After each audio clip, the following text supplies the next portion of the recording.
केही अलिकति जान्ने र बोल्ने पाउच हुनेहरू, त्यही आन्दोलनमा सहभागी हुनेहरू यहाँ चाहिँ मन्त्री सांसद हुनुपर्ने, देश चलाउनु पर्ने, अनि त्यही आन्दोलनमा सहभागी हुनेमा चाहिँ केही तपाईँको सोझो साझा नागरिकहरू आज कारागार बस्नुपर्ने। यो कस्तो दुःख लाग्दो कुरा सभामुखमा। सबैभन्दा पहिला माटो र देश बचाउने कुरामा कोही प्रतिपक्ष र सत्तापक्ष हुँदैन। त्यसै कारणले गर्दाखेरि सबैले प्रधानमन्त्रीज्यूले दिनुभएको राष्ट्रघाती अभिव्यक्तिको चाहिँ यो रेकर्डबाट हटाउनु पर्छ भनेर सबैले माग गर्नको निम्ति म अनुरोध गर्न चाहन्छु। अहिलेसम्म यो किन भइरहेको छैन म सरकारलाई अथवा चाहिँ यहाँ प्रश्नमा राख्न चाहन्छु।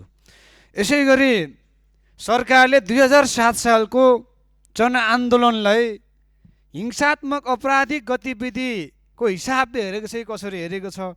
त्यसै गरी 45-46 सालको आन्दोलनलाई सरकारले हिंसात्मक अपराधिक गतिविधिको दृष्टिकोणले हेरेको हो कि यो के हो?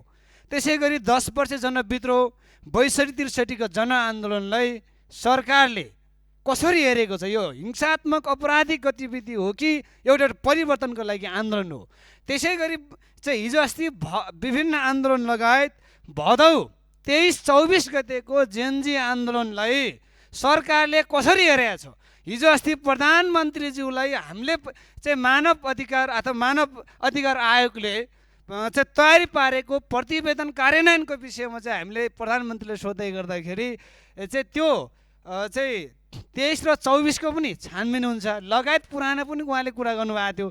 तर दुःखलाग्दो कुरा के छ भने सम्माननीय सभामुख महोदय, केही अलिकति जान्ने र बोल्ने पाउच हुनेहरू, त्यही आन्दोलनमा सहभागी हुनेहरू यहाँ चाहिँ मन्त्री सांसद हुनुपर्ने, देश चलाउनु पर्ने, अनि त्यही आन्दोलनमा सहभागी हुनेमा चाहिँ केही तपाईँको सोझो साझा नागरिकहरू आज कारागार बस्नुपर्ने। यो कस्तो दुःख लाग्दो कुरा सभामुख महोदय। हामीले हेरेका छौँ विभिन्न जिल्ला गरी जम्मा 973 जना पक्राउ गर्यो। त्यसमध्येमा आज कोही चाहिँ सामान्य तारिकमा छुटे, कोही धाउटीमा छुटे र केही आज चाहिँ 200 झनै तपाईँ पैसा